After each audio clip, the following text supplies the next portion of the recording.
Shalom, and welcome to V'ahavta Yisrael, a Hebrew phrase which means, you shall love Israel. We hope you'll stay with us for the next 30 minutes as our teacher, Dr. Baruch, shares his expository teaching from the Bible. Dr. Baruch is the senior lecturer at the Zera Avraham Institute based in Israel. Although all courses are taught in Hebrew at the Institute, Dr. Baruch is pleased to share this weekly address in English.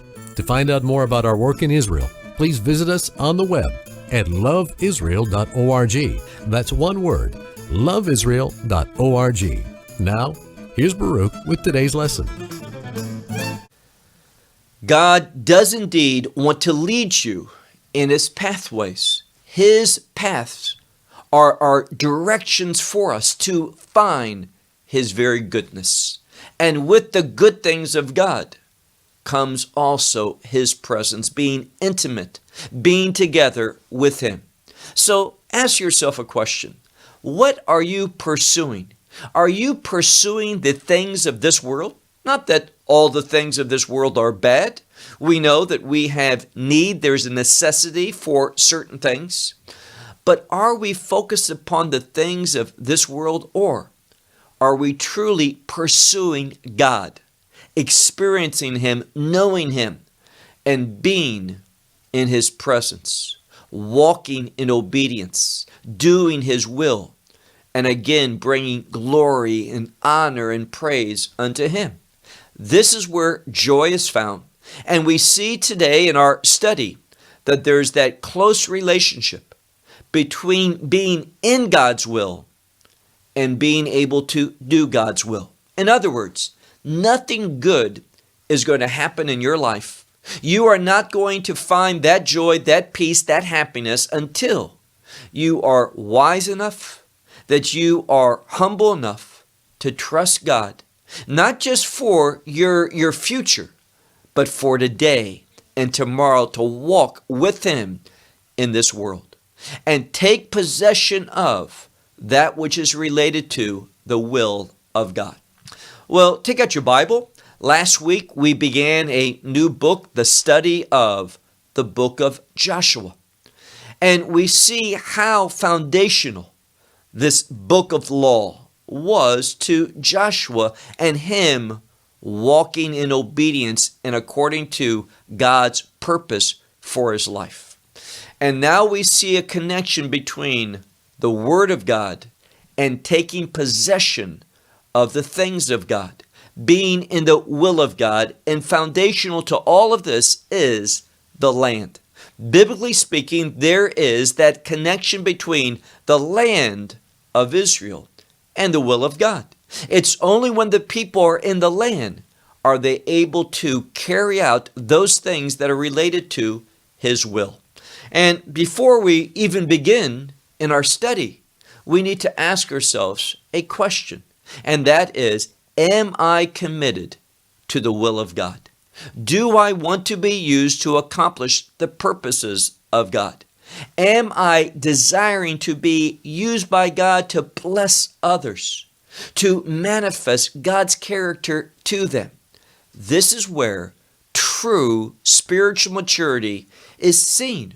When we say, yes, I want to be used by God. I want to be a blessing to others. I want my life to help, to assist others, that they might know the very goodness of the one true living God.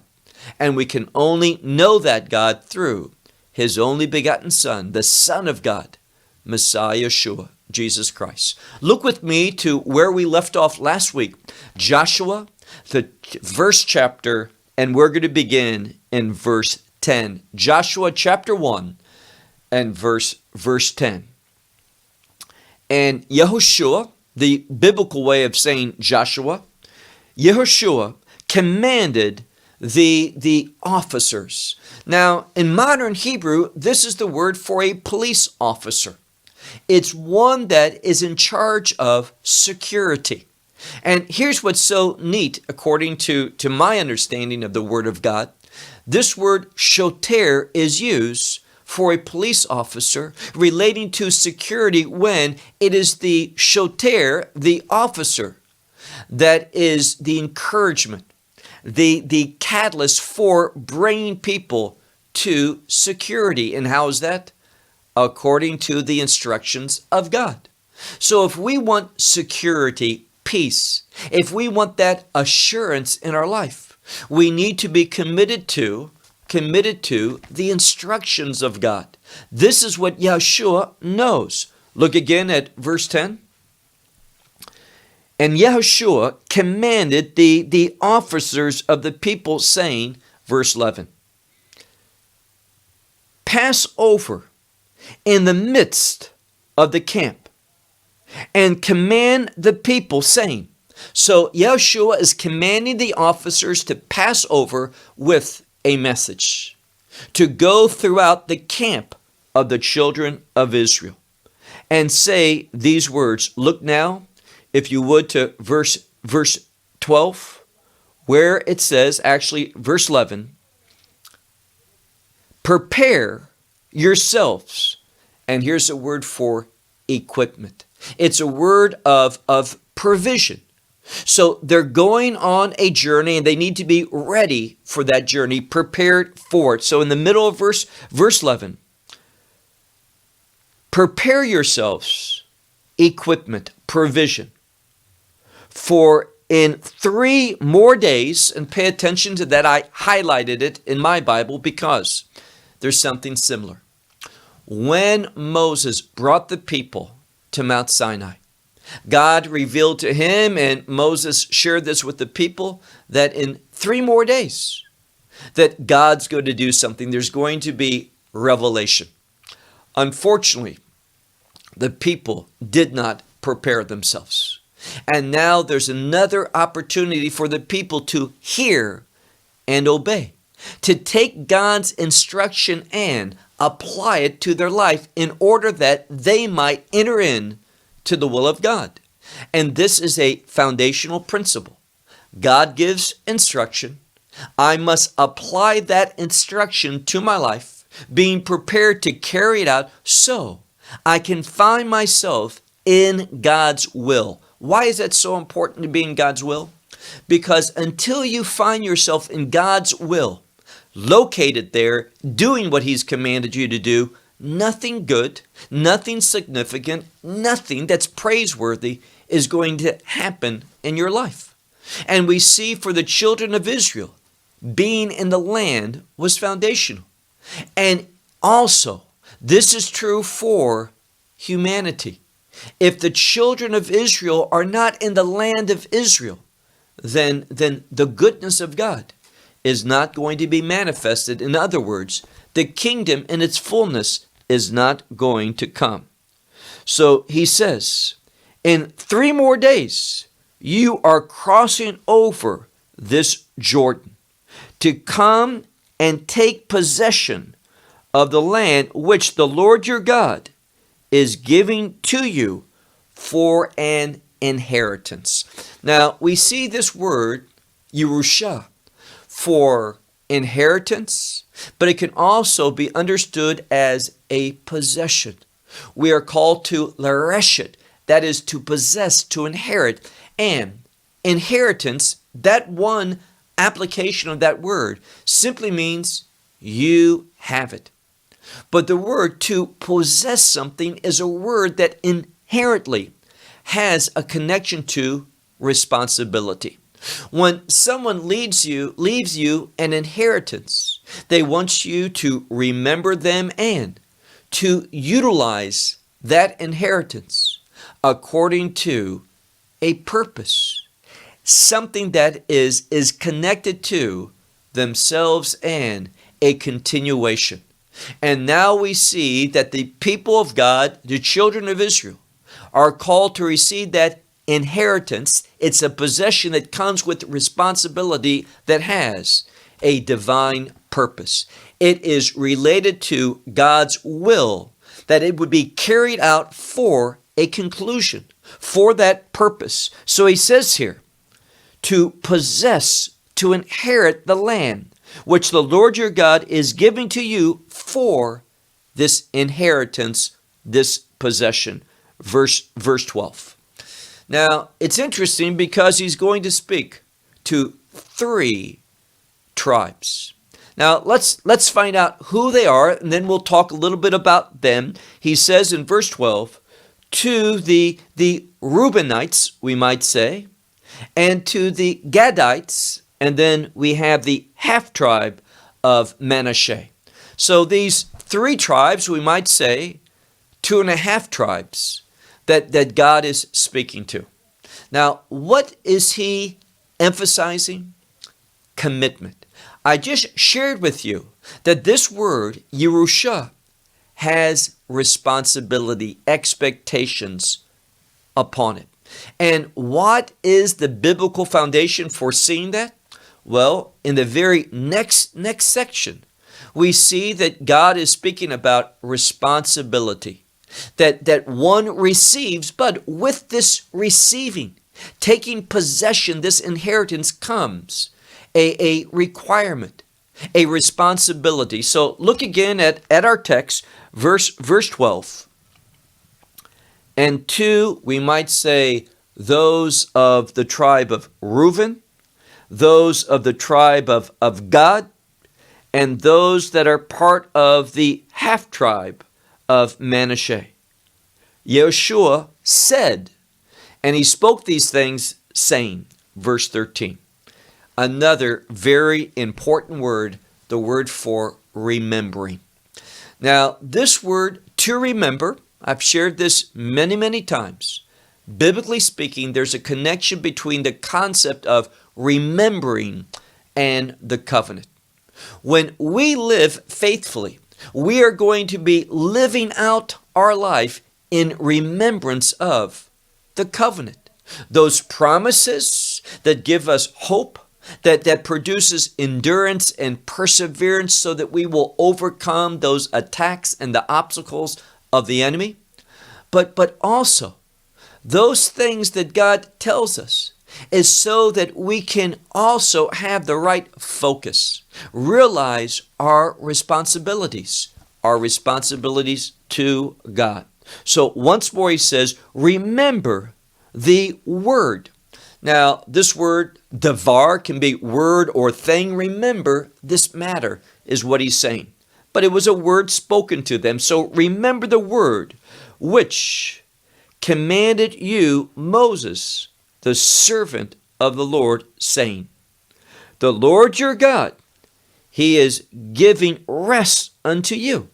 Now, notice this rest. What a wonderful word. I have mentioned that this word rest, menucha, is connected to the kingdom. Let's be more precise. This word for rest is connected to the kingdom experience. Now, here when it says, I'm giving rest to you, it's in the form of a noun. In Hebrew, we can take that word for rest and make it into a noun. So God is giving. It's the process of presenting upon someone rest. Now, it's hard for us to say that in English. So the Lord your God is presenting before you rest. How has he done that? And he will give to you the land, this land. Now, what land are we talking about? There's a difference with these tribes. These 3 tribes, but we would have the half-tribe of Manasseh, so 2.5. 3 tribes are represented. And it's Reuben, Gad, and the half-tribe of Manasseh. And what we learned here is this. The land east of the Jordan River. It was very, very proper for what they did for their cattle and such. So they liked that land, and they weren't really interested in leaving it. They saw it was good, it was proper, it was fitting for their lifestyle. So they beseech Moses that they could stay there, that this could be part of the inheritance. Now this has big time spiritual implications. Why? Because we know that the land of promise is just not west of the Jordan River, but it goes east as well. So this land east of the Jordan is important because It shows a future fulfillment for God expanding the borders of Israel. But nevertheless, even though they were not going to cross the Jordan River to take possession of their inheritance, they were part of a larger people, the children of Israel. So Moses, he agreed on a condition, and of course this condition was not Moses personally, but what he had heard from the Lord. Look now to verse 14.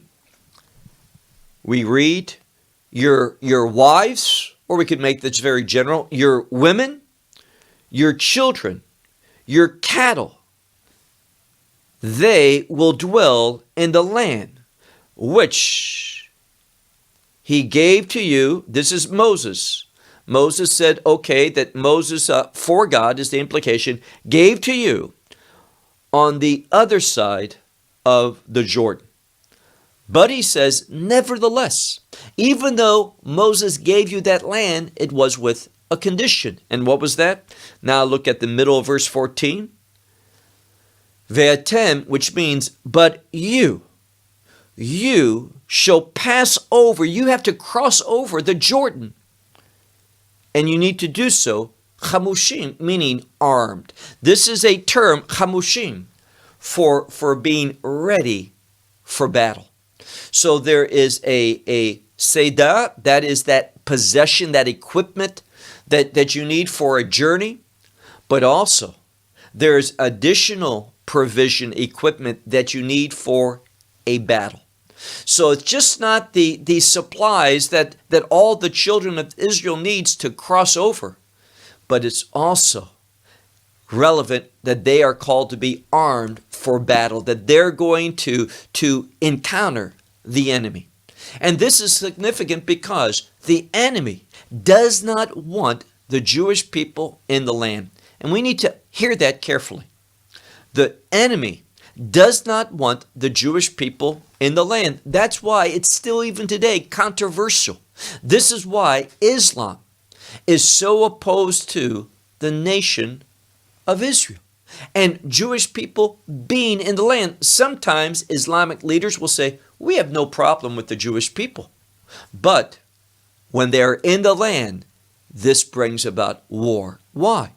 Because Islam is in conflict with the purposes of God. Islam is not a religion.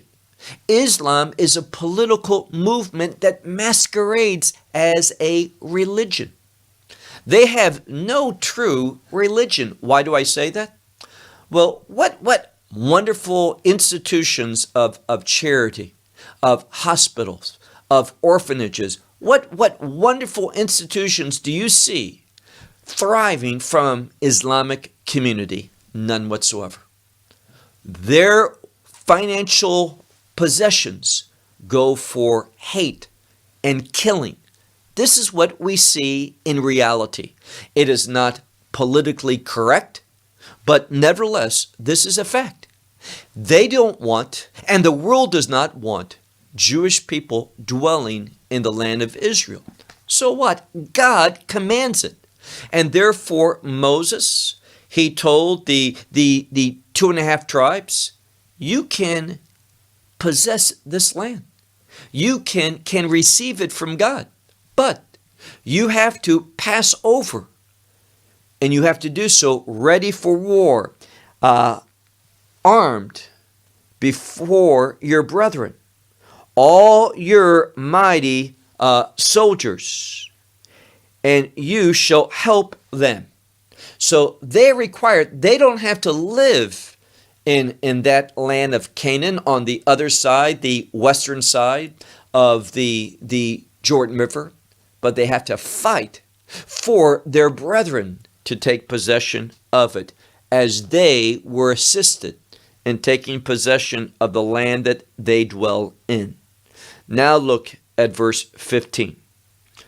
Until the Lord gives rest to your brethren as he's done for you.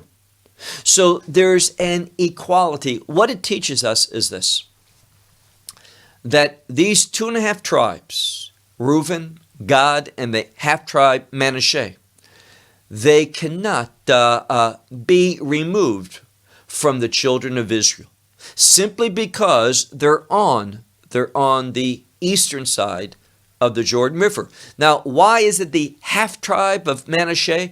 Because in order to maintain this connection with those on the western side, there was the splitting up of the tribe of Manasseh, half on the east, half on the west. So there's this connection that these 2.5 tribes would not ever want to be separated from their brethren.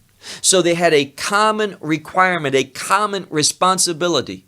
All of them had to work to take possession of the land of Canaan.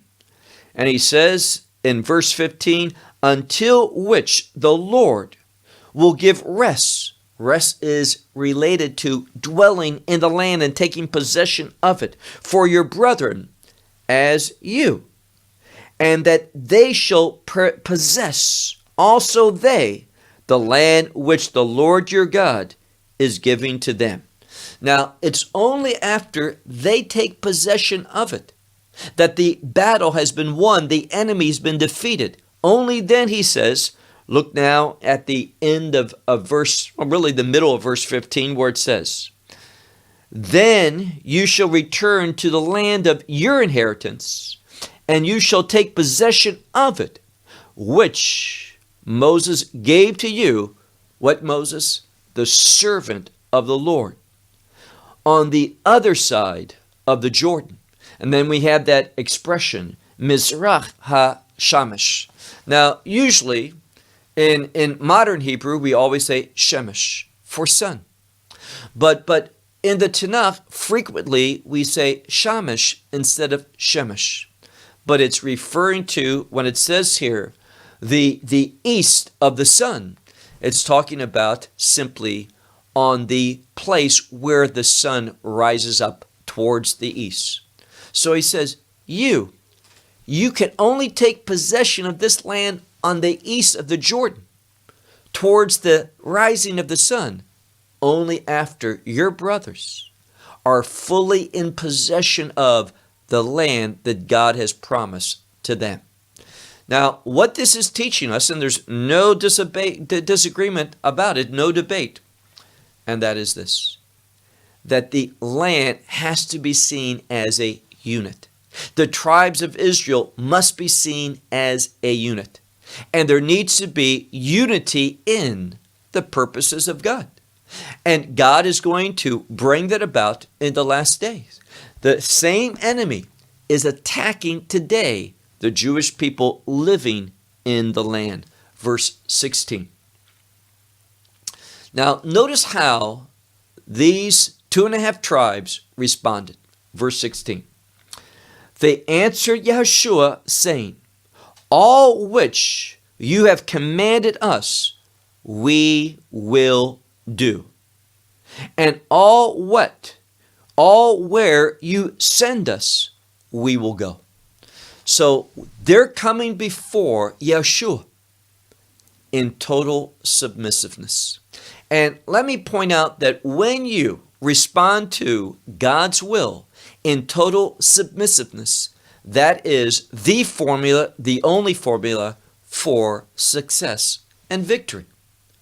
These 2.5 tribes pledging loyalty, pledging obedience to the instructions of God. This is what brought about the people taking possession of the land. That is, entering into the will of God and with the potential to be used by God. Verse 17. And all what we hear, or we could say, all what we obeyed Moses, thus we will obey unto you. Now, this word for obedience, it's really the word for hearing. So all what we heard from Moses, what did they hear from Moses? God's instructions, God's commands. Also, what we heard and how we responded, because this word for hearing is a word that demands a response. So they're promising, look at it carefully, according to all what we heard of Moses. Thus, the word literally, yes, we will hear unto you, or hearken unto you, or obey. But notice what they say at the end of this verse. Rach yihyeh Hashem Elohecha imach. There's only one thing that we want, and that's this. Only that the Lord your God shall be with you. Now, this is a Hebrew idiom that speaks about encouragement. They're saying, we only want one thing, you be with God, that God is with you. How do you find God in your presence? Or how are you in the presence of God? Very simply, through doing His will. So they're saying, we are supportive of you, but you as well. All we require, you be with God. God is with you, and you speak His word, just as He was with Moses. That's all we want, God to be with you. Verse 18. And every man which rebels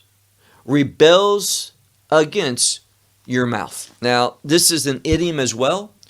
Rebelling against your mouth, meaning rebelling against what comes forth from your mouth. And that is, very simply, the words, what you speak.